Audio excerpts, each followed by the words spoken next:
Hi, this is Shauna, the CEO and founder of Fuel Talent. One of the things I have loved most in my 25-year recruiting career has always been the stories that people tell. Stories of leadership, career choices, company ideas, and team building. My inspiration for starting the What Fuels You podcast came from being curious about people's lives and wanting to help share their stories. What path brought them to this place? What decisions did they make that led to failures and successes? Who influenced those decisions, and what lessons were learned along the way? I hope you enjoy the What Fuels You podcast.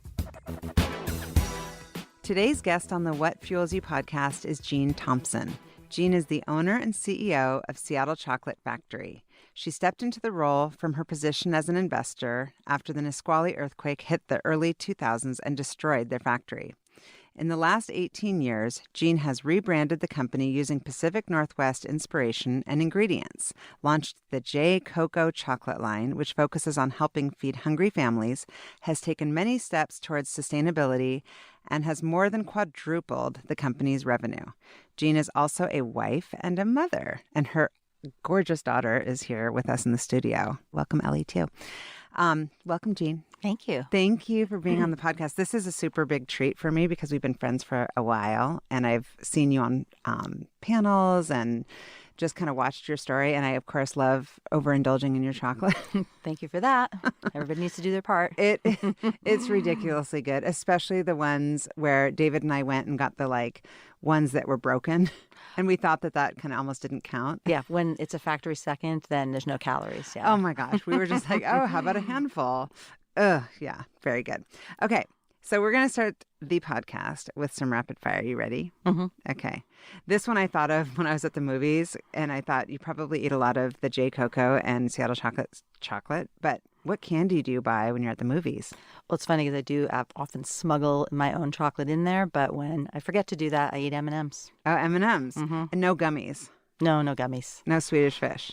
They're okay occasionally, but I really am You're a a chocolate lover. Yeah. M&M, peanut M&Ms? I actually prefer the plain. Oh, yeah. I love M&Ms. I'll eat a peanut in a pinch, of course. Like steak and potatoes could be sitting there, and if there's M&Ms, Exactly. if there's chocolate, I love chocolate. Yeah, I'm a huge consumer. What is one habit that you're trying to form? Reading more often, more regularly. Yeah, it's hard, right? Well, and You I could love listen, it. audio. Yeah, and I have that half-hour commute each way, but now I have my daughter commuting with me, and that's way more fun. You can listen to podcasts. We could listen to podcasts together. Yes, together. What is your rhythm? Are you late to bed or are you early to rise? I do better when I'm early to rise, but I'm often late to bed. Yeah. Yeah, that's my time with my husband or family to talk and kind of unwind, and I just don't have time for that until late at night. I get it. What is your favorite kind of music? You know, I like all music, and music is sort of my salve. When I'm stressed, I listen to music. If I know there's a lot of traffic, I just put on something from my childhood, and it takes me back. But I guess I kind of like where there's a lot of instrumentation, where there's going to be a lot of strings and a lot of brass. And so you can go from Bruce Springsteen, or where he'll pull in that saxophone, or then I even like a Zach Brown, where there's a ton of instrumentation. So I go across the spectrum, but I like a big sound. Yeah. Are you ocean or mountains? Ocean. Ocean, me too. What word would your friends use to describe you? I don't know. Probably opinionated. You're the friend who's going to give it straight? Yes. Okay, so tell me about you, because this podcast is, yes, we're talking the business and what it's like to be a female CEO and all sorts of questions that we'll get to. But I tend to really love to know kind of who the person is. Tell me about your childhood. Yeah, I had a really happy childhood. In Connecticut. Grew up in Connecticut to two New Yorkers who were 20 years old when they had my older brother. So very young parents, both still alive, still married. Wow. So as stable as it gets. My father was a really hard worker. He was often not around. He traveled a lot in sales roles in high tech. You know, he worked at IBM, at the beginning almost. And so just three siblings, 2 boys, 2 girls in the family. I grew up thinking that men and women, girls and boys were equal. I mean, I had to rake the leaves and bring out the garbage just like my brothers. We all were expected to go to college. My mother didn't get a college degree, but my father did. And, it was just expected that we all would. So I probably was the overachiever of the four kids, the straight A student and super conscientious. And what was that from? Like what fueled that? Sometimes it's, when I ask people that, it could be fear of failure or like out to prove something or just needing validation or just simply enjoying being smart and successful. No, I think it was definitely fear of failure. I just definitely wanted to be good at anything that I took on. And if I wasn't, I would often avoid it. Like tennis didn't come naturally to me, but I grew up in a family that played tennis. So I didn't play tennis because I wasn't that good right away. I love the idea of taking on stuff that makes you uncomfortable. Yeah, well, and that's what I've learned over time, over the many decades, is that those are the things that I remember most and are the most forming in my life. But as a kid, you're not mature enough to kind of recognize that. And I think I never liked anybody criticizing me. Of course. I never liked being judged. I was my own harshest critic. So I didn't like to take things on that I wasn't good at. And I was always someone who had to work at things. Is there stuff that you would say comes naturally? I think actually just being positive comes naturally to me. Like just seeing the silver lining. And if a situation happens, I'm like, okay, here's the good that came out of that. I don't tend to go to the negative or the dark. So I feel like that's a natural benefit that I have. Huge. And are your parents like that? Yeah, I guess they are. Both of them. That's amazing. Are you more like your mom or more like your dad? Oh, my mother used to say to me, and it was truly intended as an insult, even though they're still married 64 years, you're just like your father. Yeah, just like your father. Yeah. Oh, that's so funny. You mentioned that you had to work harder. So what was high school like for you? Was that a successful time in your life? The most miserable 4 years of my life were high school. I would never want to go back. I actually was successful in terms of grades because it's basically all I did. I would not picture that. I picture you as like the cheerleader, captain of this, captain of that. I picture you as that person. No, I was miserable. I was one of those people who, I think that just the whole hormonal journey in high school, at the time you don't know what's happening to you, was really hard on me for some reason. And I was just super cranky and irritable. And I was also really mature. So I had this feeling that other people were being phonies. I remember saying to my mother, "Oh, they're laughing, and it's not funny." And she's like, "Can you please just laugh? Just do yourself a favor." But I couldn't do it. So I didn't have a lot of friends, and I just really hated high school. It was miserable. Every night, my mother, she gave me this little Catholic medal that said "My Mother, My Confidence" with a picture of the Virgin. And I'm not an overly religious person, nor is she anymore. But she had this, and she made me rub it every night. "My mother, my confidence. My mother, my confidence," because she believed. Do you still have it? No, I don't. We got to tell your mom to get you a new one. Yeah, I need a new one. It of those. worked. Yeah, it took decades, but yes. So you ended up studying psychology at Bates College. That's right. Bates is one of those small liberal arts, East Coast. Yeah, I feel like I know this school.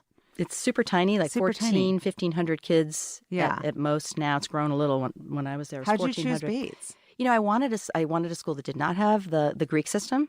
I just felt like that wasn't going to work for me. And I wanted a school that was, very academically challenging and had a good reputation. And I knew I wanted it to be small because I didn't want to get lost in sort of the noise. That of is a big mature university. that you knew all that about yourself. It worked for me. I remember my mother sending me away to college saying, "Will you please not get straight A's and have some fun?" Oh. Well, you're making up for it now. Yeah, yeah, exactly. She sees that. She's proud. That's the message of proud mama. Yeah. So you were like more serious. Very serious. Very serious. I had this epiphany when I was, I think, a junior in high school, where I realized I got to stop being so serious and I got to start just kind of loosening up and finding who I am. So when I went, I realized that it was this sort of clean break going away to college.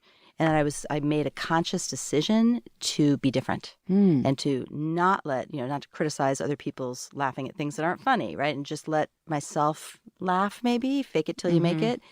And it sort of released my inner true self, ironically. But when I went away, I was like, I'm just not going to be that old person. And no one knows me. And I don't have to be that person to sort of be true to myself anymore.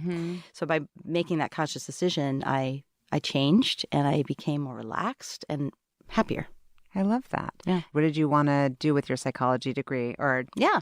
Well, actually, I thought I wanted to go to med school and be a doctor because I've always had sort of an insight, and my daughter Ellie has this even more so. I kind of read people well, which is both a blessing and a curse, right? Because you're like, okay, that person in the right-hand corner of the room just did a subtle eye roll over what I just said. You're like highly empathetic. I'm so empathetic. Me too. I know. It is a blessing and a curse. It's a blessing and a curse. It's great as a CEO. You can feel energy. Yes. And I can feel when it's negative and it like takes me down and destroys me. And they didn't even say anything. Right. Right. It may have nothing to do with you because you're also, I'm guessing, a people pleaser like me. Right. So the combo can be great as a CEO because you're a servant leader and that's great. But when you feel like something's off, it can be a big distraction when it doesn't need to be. Yeah, and it really upsets me, right? So I wanted to become a psychiatrist. And then I took my year of chemistry and year of physics and year of calculus at this very rigorous college. And I was like, yeah, that's not for me. I cannot do this for 8 more years. And yeah, for what?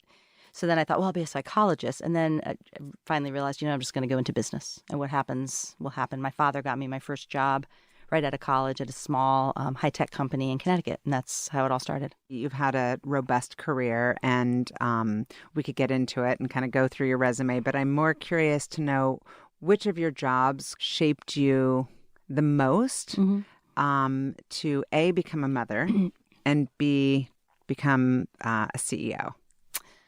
I think that, the Seattle Chocolate job and the 18 years doing that has shaped me as a person the most. But what prepared me for those, just life, having a great role model. My mother's amazing. She's still the most unconditional love that's in my life. And she was consistent with her 4 kids, and she, loved them all differently but equal. She's like, that one needs more. I'm going to give them more. So she was a great role model as a mother. And then preparing me to be a CEO, I think Microsoft. I think that job was great. Is that what brought you to Seattle? Yeah. And so what role did you have at Microsoft and how long were you there? I was there for 4 years. It was corporate communications, so advertising, packaging, design. By the way, very helpful in the consumer product world that I'm in with chocolate. But also I just think kind of knowing how to work as a team. There's so many different people. I didn't, I had a lot of autonomy as around the 2000th employee there. But I also still had to work among a group of people and had people who I had to serve as clients, the product managers. And so I think really knowing how to play with a lot of different types of people was probably the best training to be a CEO. Yeah. And so you moved out here for Microsoft and you were married at the time, yes. Right? Yes. And so what was his job? Like, how did he feel about that move? He was actually the first one to get the job at Microsoft. We were both living in the Bay Area when we got married. And then he was the product manager for the mouse. Oh. And then he ultimately became the vice president running the hardware group. So he sort of flew under the radar as the one hardware department in the software company. Okay. So he had a really fun job. And then mine was in a completely different area. And with the last name Thompson, very few people knew each other. Yeah. They didn't connect dots. It's definitely a common name. Yes. Yeah. And so you were there for 4 years. And then was it from there that you decided you had 2 kids, Ellie, and then you have a son, right? Danny. Yeah. And so did you make a conscious decision to stay home with them? Yes. Okay. And it was an interesting, that was a journey too, because Danny is my oldest. He's 29. And I cannot believe you have a 20. I know, right? It went by like a blur. Oh my gosh. I remember it like it was yesterday. So I was pregnant with him at Microsoft, and they actually created a job share so that I could work part-time just for me. It was the first time it was ever done at Microsoft, I think. And look at you, trailblazer. I know. They were trailblazers for me. I know they were trailblazers, but it's amazing. Yeah. I didn't realize that. Yeah. And so then I did it for a few months. So after having Danny and you had a 3-month maternity leave, I went back and I was like, yeah, none of this matters anymore. So as I would sit in traffic. Did you think that it was going to matter? I did, because I think loved my job. Super important conversation because a lot of people leave with one intention and then they meet their child and it can change certain people. It definitely changed me. And I guess I realized about myself, and I'm still kind of like this, I have to have a singular purpose. Like I can be a mother and a CEO, but they alternate in times, right? Right. You're like from 5 to 7, you're deliberate with your time. Right. So you're not like with your kids and also working. No, I've never been good at that. But yeah, I think that I realized like this thing about Microsoft Excel advertising all of a sudden seemed really trivial to me. Yeah. And I felt like I was never spending enough time with him. And I think you said it earlier, I've always been really good at following my instincts. Like this doesn't feel right anymore. I can't do it. And I remember the person who made that whole job share thing happen for me was furious with me. And I said, I just can't do it. And he said, well, I stuck my neck out, and this is a new policy that Microsoft has done for you. And you're like, oh, great, it'll serve a lot of women to come. Sorry, it's not really about you. Yeah. Right? This one is about Danny. Yeah. Yeah. And so how long did you stay at home, and what did that feel like for you as it relates to, how do I put this? You know how women, when you're at kind of the conversation at a cocktail party or on the playground, and how you see yourself relative to how other people see you, how did that feel for you? Yeah, and that's an insightful question, because I think there's this sort of two teams that seem to have been. I think it's changing. It's changing. It's totally changing, thank God. But it used to be you were the at-home mom who obviously wasn't very ambitious, or you were the working mom who obviously didn't love your children as much. Right? These were your choices. Duh. Yeah, right. And so I kind of have this unique perspective where I had 10 years single working person, 10 years at-home mom, not working. So you felt like at a cocktail party, one identity in that way? Yeah, so there was always something to talk about. And it's still true where people say, what do you do? It's not who are you? It's what do you do? And that's what defines who you are, right? Sadly, because it's not true, although it's kind of true for me right now, I think. But anyway, so 10 years at home, Danny's 6 years older than Ellie. So by the time she went to kindergarten, that was a 10-year stretch, was joyous to me, really fun. And there was quite a community where I lived of people who were doing the same thing. So I took up tennis, which was fun. Couldn't do it as a child. Now I didn't mind being bad at it. And then, served on this committee or that. Well, I was about to PTA say, my guess is that you probably went full-blown hardcore stay-at-home mom. Yeah. Do you know what I'm saying? Yes. Yeah. That you probably put that same level of pressure to be like, well, I better fill my time with some intention around, giving back. Yeah, you are who you are, right? Yeah. So we would definitely spend more time at the park than anyone else. Very driven about whatever it is that we did. But and then when Ellie went off to kindergarten is when I got involved with Seattle Chocolate. So, And what was your involvement? Well, we were investors initially, and then when the earthquake happened that you referred to, and it destroyed the building, and it was going to go out of business, we stepped up and became the majority owner. That was a year before Ellie went off to kindergarten, and at that point, I was ready to do something. I thought actually I would be a teacher. I was like, I feel like the kids aren't really getting enough English. I had this fantastic teacher when I was in 9th grade, Ms. Maddie, wherever you are out there, Miss Maddie, and nobody wanted her because she was hard. And the other teacher, I can't remember, was it Pomerley or something, he did literature and all kinds of fun stuff. And Ms. Maddie diagrammed sentences. So I had a teacher like that. In 5th grade, I went to Lakeside here, and I had the Mr. Bailey, and I learned how to diagram sentences. And I want to look back on that. It was my favorite. Oh, you loved it. I loved it. I geeked out on it completely. And I'm guessing you know which preposition to use, an objective or a noun. You know this. Very few people do. Did. Yeah. I think I've lost some of it.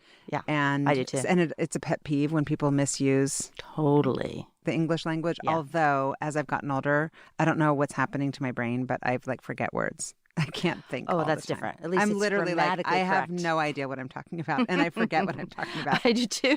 All the time. This is definitely age. Yeah. Yes, and I half the time just realize that I have not expanded my vocabulary as much as I wish that I had. Well, that's back to the reading thing. Yes. And then, of course, I have no idea what the question was, which is back to the aging thing. What are we talking about? What are we talking about? How did we start talking about Miss Maddie?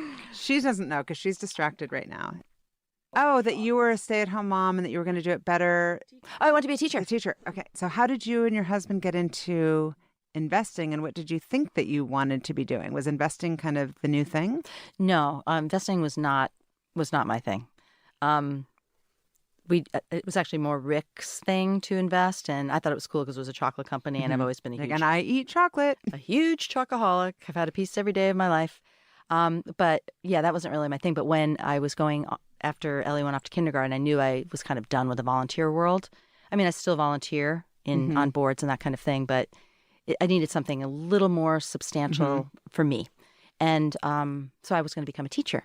But then I thought, well, actually, when Seattle Chocolate was still struggling to cover payroll a whole year after the earthquake and this big step up of investment for us where we became majority owners, it was actually Rick's suggestion. He said, why don't you go back and just help them with marketing? Because that's what I had done at Microsoft 10 years earlier. And I thought, well, that could be fun. So I had it in my head that I was going to work like just 15 to 20 hours a week. 10 to 2. Yes, while Ellie's in school. But I was actually going to make it a little later because I wanted to go to kickboxing still because there were some things that I really had worked into my life. Yeah. Yeah. Get a massage here and there. Yeah, it's just going to be fine. And then when I went back, 6 weeks later, the guy quit, who was the CEO.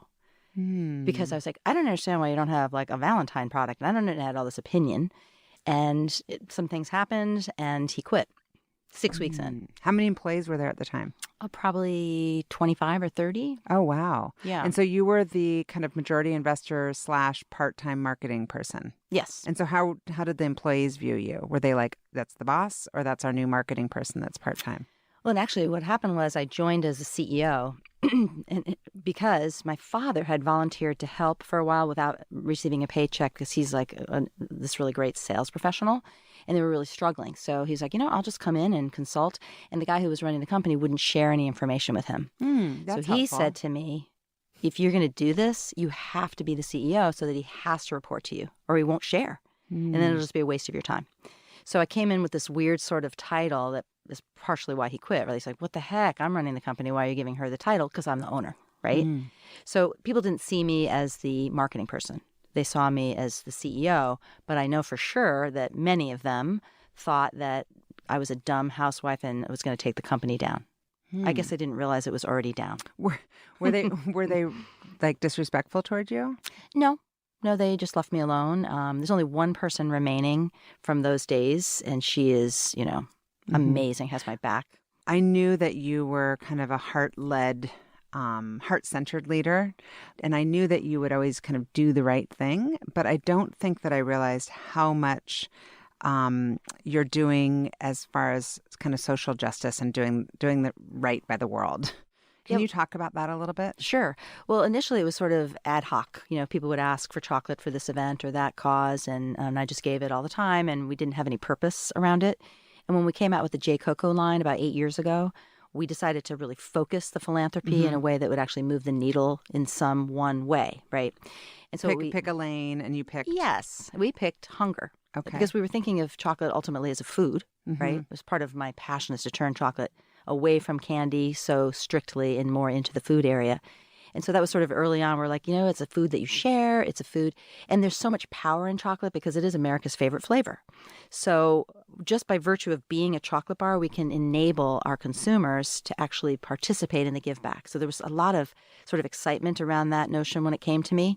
So we built it in. When you bought a jcoco bar, we would donate a serving of fresh food to a food bank. And at the time, it was sort of at the tail end of the recession.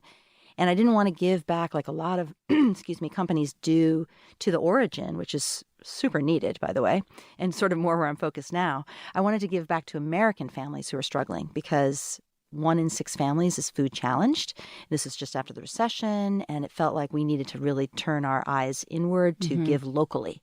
So we did it. We partnered with food banks in areas where the product was sold. So New York, San Francisco, and Seattle. That's incredible. And so what has been the result of that? Well, it's really kind of, that's that whole sort of blowfish effect that you have because of the popularity of the product category. So we're over 4 million servings of food that we've served, so far, donated so far. And just to those 3, so it actually makes a little bit of a difference to them. That has to feel good. It feels really good. So now it's become like our purpose and how can we, so everything that we do, like we have this campaign coming out on the 19th Amendment. I'm sure you know, but this year in August is the 100-year anniversary of women's right to vote, the ratification of the 19th Amendment. So as women, a woman and women-led company, we decided we needed to do something. So we came out with a bar and a bag that we had this woman design, and it's all about sort of women, female empowerment. So making room at the table for each other. We're better together. And then we kind of, one of the bar says, you're my hero. The idea being that you, for Mother's Day, or just thanks for being there for me, whoever it is in your life, right? Like a mentorship, thank you, or maybe it's your daughter graduating from college. You're my hero. So anyhow, that is going to give back to Mary's Place. So we're trying to, with special things, we're trying to have a particular give back that means something to that organization or to. And who's leading that effort? Does that come from you? It was kind of my idea. Yeah. But I'm partnering with some people that I used to work with at Microsoft, and I'm part of some women organizations like International Women's Forum. And everybody that has heard about it is like, we want in. And we're hoping to have like a big celebration, maybe at the Seattle Downtown Park in August on the Sunday before the actual anniversary, where all women will come wearing white sashes and kind of walk from the Space Needle, and there'll be like I'm in. music and Girl Scouts, and maybe even like one of those old-fashioned raised platforms where we'll have like a couple of public servants, Jenny Durkin or whoever it might be, say inspirational things like, and maybe even invite everyone in the audience to, reach or turn to the person next to you and ask what you can do to help them in their journey. Oh, that's incredible. Yeah. So that's sort of a movement we're working on this year. That's a big deal. It's fun. It's really cool. And so obviously you're very strong at the branding part. Thanks. Couple questions. One, how did you come up with the name jcoco? So my name is Jean. Jean. I had a feeling it was the Jean. A lot of people don't. Yeah. And then cocoa is, chocolate. Chocolate. And the reason I did that was I inherited the Seattle chocolate brand, and it was about 10 years old when I took over the running of the company. And as somebody who had a marketing background, I always wondered if that sort of geographic name was something that could have legs, or would it be limiting? And I did some research over time, and it turned out to be a neutral. I think that now it's a benefit. People love and respect Seattle, and there's so much about the Seattle brand that actually supports a quality brand in chocolate. People love food here. People are very natural, very outdoorsy. I think in other places of the world, they actually look up to Seattle now. So it's a good brand. Yeah. But jcoco was all about being geographically neutral. And what are you doing to make sure that your packaging, I guess, is sustainable? And our first name is Seattle. And Seattle people are always on the forefront. I love that you wait in line at the airport for the water filler because, we're not buying the plastic bottles. Hallelujah. Yes. But I remember going two things to Brazil and learning from one of the cocoa farmers that the most devastating thing to the rainforest is palm kernel oil, which we were using in our truffles. So I went home. Nobody pushed back and even noticed, right, or commented. No one would know. They just didn't know yet. They would eventually, I'm sure. But and we completely changed over to coconut oil. And then the other thing, this whole, the whales, my favorite animal, and they're dying, and the plastic in the oceans and all that is just absolutely devastating to me. Like, it truly keeps me up at night. And here we are wrapping each of our individual twist wrap truffles in a plastic wrap. And that adds up. So we did some research, and we found a company in England. The technology was developed in Japan, and they use sustainable eucalyptus trees to create that same sort of shiny wrap that we use. And so we source it from them, but it's such an early science that, first of all, it's expensive, but the waste is incredible. Like, they waste a lot, we waste a lot, so that doesn't feel good quite yet. But my operations people are like, it's costing us twice as much to do this. We can't do it yet. And I'm like, oh, no. Somebody has to pioneer, because if we don't get it right, then we're not going to give them the business, which is ultimately how they're going to work out the kinks. Same thing for us. We're having to buy a new machine to wrap our truffles because ours just wasted too much. So that'll be truly like $250,000 investment. And when are you starting to do that? Well, we already do it. We just waste a lot right now. So. And has anybody covered that, or are we first talking about it here? Because I didn't know that. I think that you might be first. Yeah. Well, so we need to get this out. I'm going to call a couple of people and get you an article or something. I mean, I feel like it's so satisfying. So it's got to be satisfying because you're like, you know what? There's always a choice. Do we do the right thing for the business, or do we do the right thing, really the right thing? And even though this might be pressing on your margins, how satisfying that you can pioneer this. And hopefully other consumer packaged goods will follow. Exactly. And so we're the ones that are going to make a difference. I think consumers all can make choices. Or you can also be a business that makes good choices, that gives consumers an opportunity to do the right thing. Yeah. I mean, if you try to go to another country and buy water, it's always going to be in plastic, right? You don't have a choice. Right. So you have to provide these choices to consumers so that they can... Yeah. And you're also in that way innovating. Yeah. And learning. It's really cool. I know that when you and I see each other, we talk a lot about culture. How many employees do you have now? 65 to 70, depending on the temp situation come the fourth quarter. It's a very seasonal business, chocolate. And so the season is January because of... Valentine is not a huge... So is it like the holidays? It's the holidays. It's the holidays. So it starts in September. I was thinking it it was through probably January, the holidays. because you do capture a little bit of that Valentine. But it's mostly about the fourth quarter when people are eating chocolate, gifting it. For sure. Stocking stuffers, all that. Yeah. And so how would you describe your culture? I would say our culture is, our corporate values are working in a spirit of collaboration. We have a lot of women. We're probably 80% women. So it's kind of natural to collaborate. Like we often, decide do things that, by yeah. talking. So there's a lot of that collaboration. And then, of course, world-class customer service, because it is just chocolate. We don't need to ever pick a fight with somebody over chocolate. And even serving each other internally. And then we sort of have that built-in philanthropy, and also cherishing and celebrating diversity and innovation. Those, I think, sort of are how we define ourselves and what we hold important. Yeah. And so I would imagine that working at a company where you're selling chocolate, because like you said, it's a happy thing. It's like having a puppy or a baby in the office. Yeah. You're like, oh, Love good, that. we get to eat chocolate. How does that play into what it feels like in the office? Is there a fun, healthy competition around like naming flavors or like which one's doing the best? Do you have to be a chocolate lover to work there? I think you kind of do. Yeah. Have to be a chocolate lover. And most people are, luckily, so it's not a limiting pool I have at all. 2 friends who don't eat chocolate, and I'm like, it's weird. Yeah, I'm immediately skeptical. Yeah. But we have this sort of really fun R&D process where everybody kind of gets to participate, and we've kind of systematized it as much as we can. Can I come? Yes. In fact, I've been thinking about doing like some sort of a panel of outside people that would have maybe Crowdsourcing. Yeah, a little crowdsourcing of new flavors. Ideas come from everywhere. Our operations people come up with ideas. Maybe it was a restaurant or something a recipe they tried in salad. What's the current trend? Yeah, I think it is very sort of heart healthy things, and health is a trend that is probably here to stay. I hope so. Yeah. Unfortunately, one of the trends is reduction of sugar, which is difficult in the chocolate, and that's where the high percent cacao comes into play. And then we have this thing at Seattle Chocolate where we have sort of seasons that we have invented. So we'll have like the spring, the summer, and the fall line. And part of it is to give retailers who are always struggling for something exciting and new to draw people in.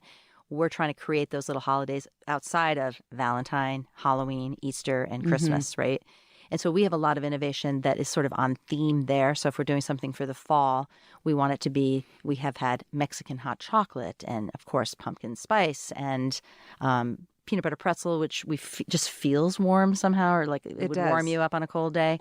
And then we have apple pie a la mode as our new one. So we try to do, so that's kind of fun. We'll brainstorm ideas that remind us of that particular time of year that we think would translate well to chocolate. And then we have this R&D process where everybody tastes and everybody gets an equal vote. Of course, at the end of the day, if I don't like it, it's probably not going to happen.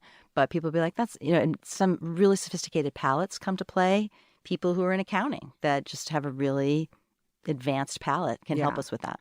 Well, I also loved seeing, as a Jewish person, I don't keep kosher, but I have a lot of our East Coast family keeps kosher and friends that keep kosher. I don't know what you're doing around this, but I saw that is all the chocolate certified kosher? Yeah, in order to be kosher, 100% of every ingredient that you source, even for R&D, for everything, has to be kosher. And the rabbi visits 2-3 times a year. So I don't know what you're doing in that category, but it almost seems not marketed well enough. No, I don't really market it very well. It's because funny. I was like, wait a second, I feel like I need to make sure that everyone who keeps kosher knows that jcoco is certified kosher. And so Seattle Chocolate. Everything on all the plant. Of it. And that's actually a really big deal. It's a big deal in other regions. It's not as big of a deal in our region. I think it's a big deal in general. When people are trying to find kosher food, especially in this area, it's hard to find. So, I mean, you could have it in the kosher section also, is all I'm saying. Okay, well, if you can connect me with someone. I don't even know. I totally agree. We got to find a guy who knows a guy. We got a guy. And then also that you've got some that are gluten-free and vegan. Yeah. Well, chocolate in its natural state is, of course, gluten-free and vegan. But when you add milk, then you're going to not be vegan. So milk chocolates are not. Just cocoa or cacao or whatever is not.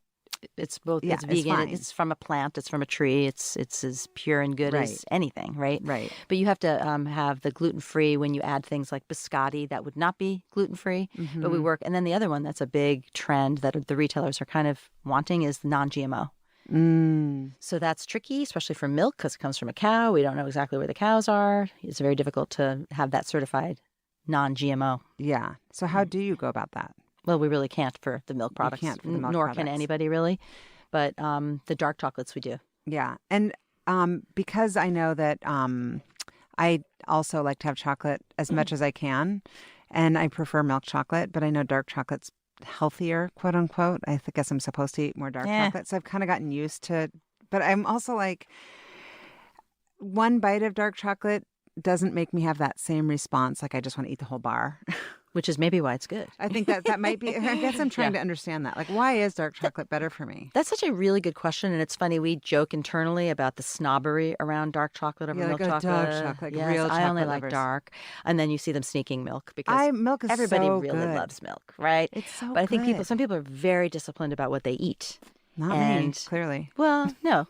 I mean, you are, but you trying. want to allow yourself those little pleasures in life, Yeah. right? Milk chocolate just has less of the heart-healthy liquor or dark chocolate, like cacao. It just has less of it because you've added milk and you've added typically more sugar. So it's a creamier experience. So it's the sugar. I love milk chocolate, and there's nothing, it's the sugar and the milk, right? Because it's no longer as high a percentage of the good stuff. So I have to tell you a geeky fact. I like the geeky stuff. The geeky stuff is fun. The chocolate cacao is the food that is highest in antioxidants by a lot, by like double the next closest one, which is walnuts. So people think of blueberries and they think of, acai and all these other things. It's chocolate.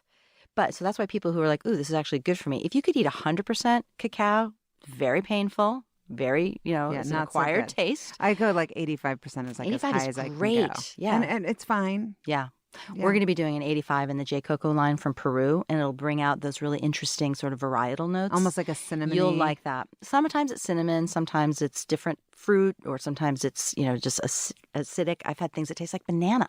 And there's no banana added. No, it's not my favorite, but it's interesting that it just appears from the bean because of where it was grown and the terroir and all that. And so how much have you learned about kind of the farming and the practices around cacao? I've learned a ton, and so that's where my new... That's the geeky side? Yeah, and also where the future needs to come from. Like we do the sustainability of cacao. I was going to say, I read that also, which I was like, of course she's making those considerations, but I don't know that everyone is. I don't think people understand it. So I did a TED Talk in December, just TEDx Women Bellevue. I joke like, who have curly hair? It just was very, very specific, but it doesn't matter. Curly hair that's now pink. Yeah, I do have pink hair now. People can't see you, but maybe we'll post a video of this or a picture. Exactly. But my TED Talk, I soul searched. What should I write about? I mean, should I write about transformation? Should I write about self-discovery in some way? Ideas worth sharing. And I take TED with a lot of respect. And I decided to write about chocolate. I say write because you have to write it first, and then you have to get get trained, right, on how to do a TED really Talk. an involved process. And I have to tell you something, the hardest thing I've ever done. One of my girlfriends just did one too, and she said the same thing. And she's like you, total baller. Hard. Yeah. But so satisfying because it was so hard, and I worked so hard to do it. But anyway, I chose chocolate because I thought, I don't think people know very much about chocolate. No. And so one woman honestly came up to someone that was at the event, and she said, when I heard that someone was talking about chocolate, I thought, how trivial. And I said, bingo, that's why we needed to talk about it, because it's anything but trivial. It's like one of the oldest crops. It's like really at risk because of where it's grown in the world, which is very equatorial and, sort of... Thinking about all the climate and everything that's happening. There's climate issues. There's just regular disease and strife that any other farmed product has. And just... the farmer's not making enough money for this to be a future for them. And if they don't farm, well, you don't really want to go to somewhere around the Ecuador and do the work. So what are we going to do? We're going to run out of chocolate. So that's basically the theme of my TED Talk. Oh. Yeah. And so where do you source your chocolate? So right now we source it mostly from West Africa. And I don't actually make the chocolate myself. In other words, I don't take the bean and turn it into chocolate. So there's many different people that touch chocolate. There's the farmers, there's the exporters of the beans, and then there's the people that turn the bean into chocolate, the makers, the chocolate makers, and then there's the chocolatiers. So the chocolatiers turn it into a confection, and that's what we do. So I buy chocolate that you could eat, basically, from a Belgian company that sources mostly from the Ivory Coast and Ghana, where 70% of the world's cacao comes from. Interesting. Yeah. And then the jcoco line is about to have all Peruvian chocolate. So I'm doing something different with that line because I want to bring in that sort of... The Ivory Coast and Ghanaian chocolate tends to have more of a fudgy flavor profile, I'll say, the stuff that we're used to. And the South American, Central American, and other interesting sort of lower yield origins have different flavor profiles, and it varies by tree. It's fascinating. This is fascinating. It is fascinating. So anyway, the Peruvian, we found the source, like the Rupa region, which is like at the base of the Andes. And so all the silt runs off the mountains, and you have a different sort of soil. And Peru is actually the epicenter of cacao. that's where it is indigenous to. So, and the Peruvian, I mean, I don't know if you've ever been there, but it's a fantastic country. I have not been there, but I was just thinking as we were talking, or as you were talking, I was thinking, I wonder if and I'm going to ask you, like when you travel, obviously you're going to different chocolatiers everywhere you go. And so do you geek out with them? Like, hey, let me talk to the owner. I kind of am curious where you source this chocolate. Yeah. And Yeah, and people in the chocolate industry are pretty open to talking, and supporting each other. It's a passion, and it's hard. Yeah. So it's like nobody else really understands how hard it is except for other people that are in the business. So there's that sort of shared, commiseration, I guess. Yes. And then the shared love of the product. So yeah, I do geek out, and I like to have my vacations around sourcing. So it's not just I'm looking for like the write-off places. Yeah. Because it's really cool places. Yeah. So we're going to go, Ellie and my husband Alberto and I are going to go with this board that I'm on that's all about sort of garments in Ghana. And I'm like, Ghana? What? There's tons of cocoa grown there. So we're going to add on to the trip and see some of the farms in Ghana too. So we've been to Peru, Brazil, Costa Rica, Ecuador, Nicaragua, all these really cool places that are off the beaten track for most people. Right. So. And so when they meet you, it must be really cool for them to see their cocoa or their cacao chocolate come full circle. And you're like, here's the packaging, here's what it looks like, here's how we're enjoying it. And so are they like, wow, when they see all the different ingredients that you're adding in? How many different flavors do you have? Oh my gosh. This is like a guilty admission here. Probably 25. I think I read it was even more than that. I can't remember. Well, 25 maybe bars. And then I have another probably 15 or 18 truffles, the little twist wrap things. And then those are so good. Those are just the perfect little 50-calorie bite size. Okay, good to know. And which one is the best-selling flavor? Are we allowed to talk about that? Oh, absolutely. Yeah. We love it. Yeah. San Juan sea salt, which is milk. So even though everybody wants to admit to the dark love, the best-selling product for us is milk. And we're pretty 50-50 in our offerings. It seems like most chocolate companies would have that, right? Where milk is the better selling? I think the American palate, while changing, still does have a slight preference for milk. Yeah. Okay. Well, I like that. And so tell me about some of the incredible partnerships that you've been able to form. Has that been intentional or just kind of like you met a person who met a person as far as being in SeaTac, which I love. Oh, yeah. And just also how your chocolates are in all the meals on Alaska Airlines. The funny thing about the Alaska Airlines, which is just, I almost won't travel on another airline except for Alaska. I love that airline so much. And even the way that they sort of approach their chocolate gift to people. So if you're in first class, you get the little truffle. Mm-hmm. But if you're a gold flyer not upgraded to first class, you get the jcoco bar, which is 3 times the size. Yeah. And a that's much what more I get all the time. Product. And then I save it for travel. So that one actually started because, when I went back to work and I thought it was going to be that 20 hours and it turned quickly into 40, 50, whatever. I went to the University of Washington sorority system and found this woman, Trista, hello out there. And she was Ellie's babysitter and Danny's because he was still just 11. And after she graduated, we had the same birthday. She was amazing. And after she graduated, I hired her at Seattle Chocolate. And she called on Alaska Airlines and got that business for me. So she called and like pitched? Yeah, she just called on them and turned it into a truffle in first class. And now the truffle's in the cheese platter, which they can't even keep on board, right? If you're in anything past row 13, you don't get one. You're not getting a cheese platter. That has our truffle in it. And then actually we turned it into jcoco later. So just keeps adding on. So I love Alaska. And as for the airport, that was always a dream of mine because I was like, what is a better fit than that? You got get off people the airplane, who are traveling on the airplane. They want to eat. They want to bring a gift. We are Seattle chocolate. So, of course, it's the gift from the area. And we're manufactured like 3 miles from the airport. And so there's a big process to get. That's very coveted space, extremely expensive space. And your actual physical space was a good one. Is a good one. Yeah. It's not just in the airport. It's like front and center. And how I got my foot in the door is actually a tribute to the Port of Seattle because they have a program where they open it up to small businesses. They want to encourage small businesses to get a little bit of exposure in that way. Mm-hmm. And so they have these kiosks. You'll see them right across. Glassy Baby. So Glassy Baby, we were there. Seattle Hats was there. And it's just like for 18 months max. And they've got it all set up for you so you don't have to do a build out, all that expensive stuff. And then it's less reduced rent, right? So that was And it's really less great. risk for everyone because Less it's risk like, for let's everyone. just see if this takes. Yeah. So I think it's really progressive and nice of them to. And how does that work? Do they take just a percentage of your revenues, or do you pay rent, or how does it's like a mall? It is like a mall, and they do take there's a set minimum, and then if you are successful, you'll pay a little bit of extra. So that is based on your revenue. But when we moved it, so that went really well, and we were like, we love this. It's amazing. And so we went through the whole process of applying, which is competitive, and we got the space directly across the hall where we are right now on Concourse C, and it doubled the sales. Why? It's the same space. It's right across the hall. I think because people go in. And then that you see, and you have more SKUs in there, right? I mean, you have a lot more and to offer. better lighting. And bigger and much better lighting. Yeah, and a giant sign that says chocolate. Yeah, no, it's incredible. Yeah, it's hard for me not to go in there. Yeah, I always get selfies of my friends in there. Oh, I'm sure. Everyone's like, here I am on another trip. Supporting you. And so what do you feel most proud of as the CEO?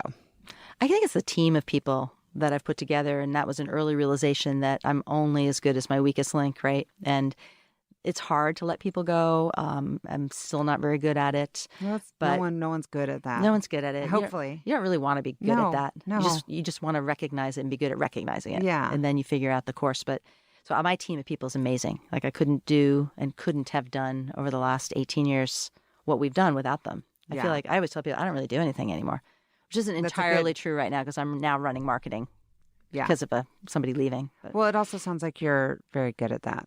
It's fun. Yeah, the marketing isn't like in your blood. It's part of your DNA. Yeah. It's just how I sort of think about the business. Yeah, it's amazing. And so when you're not working, what are you doing for fun to relax?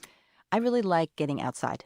I like biking, but I like hiking more. Mm-hmm. We have such access here to... When it's not raining. Yeah, I've been in the rain, you know. Yeah. I mean, I hiked Kilimanjaro back in 2001. And so the training here is amazing. Like I was on the trip with a guy from Florida, and he literally was walking stairs in a mall to train. I'm like, we have mountains right here that are amazing. Like, I just was outside. Yeah, so I think hiking in just that fresh air and the sound of water potentially, that's what really feeds my soul. Yeah. Taking my dog and my husband for a walk.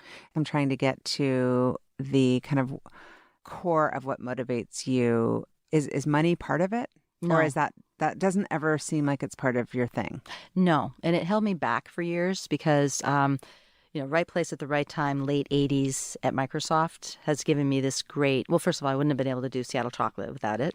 And I wouldn't have had the sort of strength and confidence that I didn't have to answer to anyone. Right, or that you're like, I can't pay my bills or take care of my children. Right. Yeah. And I didn't have to do the VC route where, then you're constantly showing your financials and they're like, you're fired, right? Yeah. Which I would have been 10 times over for sure. So I always had that protection because of that, but also it kind of kept me from really caring that much about money. Yeah. And I just don't think it's a real motivator for me. Mm-hmm. And it's only in recent years where I've come to understand that the financial statements are actually the best way of judging whether you're running a viable business or not. Mm-hmm. So it's not necessarily for me even about money. It's about a measurement. Mm-hmm. And the greatest metric, of course, is are you able to make money? Right. But when you think about money, what do you think about it as it relates to, because I don't think of you as being like materialistic around it.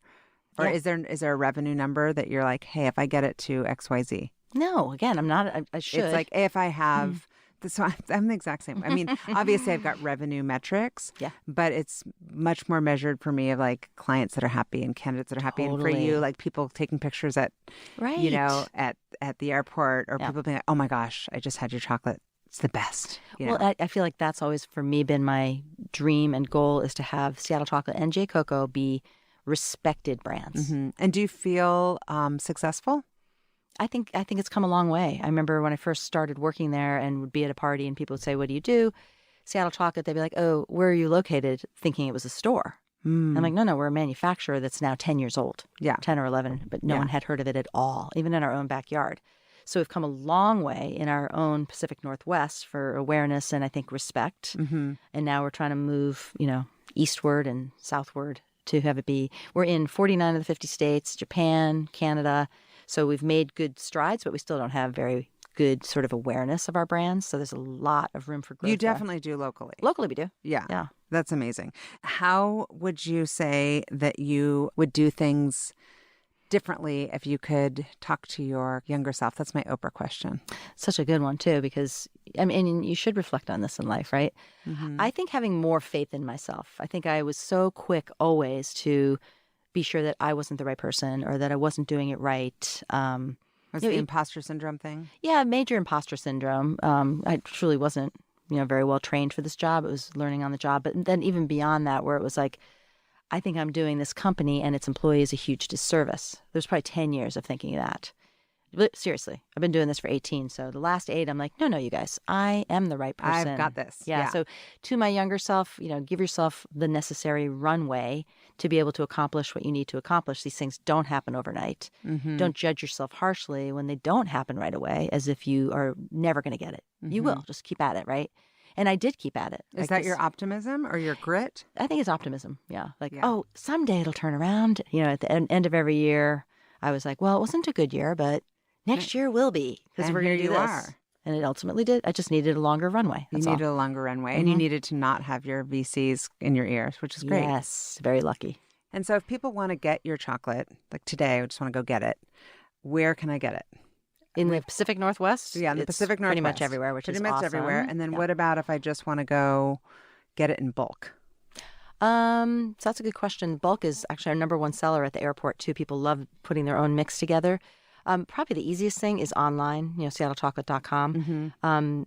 I think Made in Washington stores sell it in bulk, and we have a little bulk program that we're testing right now at QFC to see how that works. Okay. Maybe it'll be successful. And are you still doing your factory tours? I just did that. Well, not just. I'm saying like a couple years ago. Yeah, so about 2.5 years ago, we opened our factory to tours by building it out in a way that people could walk on a 9-foot elevated platform behind a glass so that it would be safe for the food still and safe for them, forklifts screaming around the corner. And that's been really successful, and it's turned us, that's sort of our third brand, the Experience Chocolate Project. And we actually do like a haunted factory tour where we shut it down for a couple of weeks right before Halloween, and we hire actors, like a dozen actors, to dress up and put spooky masks. Not even spooky, just white masks, like Phantom of the Opera. Yeah. And just sort of follow people around. But it's something for the whole family, and it's been really, really fun to do. We have a whole storyline. You should. They'll love it. And you'll love it. Really cool. Yeah, I haven't done that one. Yeah. So sort of chocolate is not just food, but also a source of fun and entertainment. Oh, yeah. This is always my final question on the podcast. What would you say ultimately fuels you? Success. I just want to feel like my brands, my company, and I am well respected, and that will make me feel successful. Well, then you already are. I'm not there yet. There's always room for improvement. Always. Yeah, there's really no finish, right? You just keep going. And I feel like as long as I'm learning and growing and it's stimulating me, then I'm going to keep going. Thank you for being on the podcast. Thanks, Shauna. I really appreciate it. It was fun. Thank you for listening to the What Fuels You podcast. Be sure to subscribe, rate, and review on iTunes, Google Podcasts, or Spotify, and follow us on social media to keep up with the latest news and episodes. You can also contact us at podcast@fueltalent.com to provide feedback, ask questions, and share topics or guests you would like us to cover in the future. We hope you feel inspired by our guests and that we have helped fuel your day. Join us next time for another episode of What Fuels You.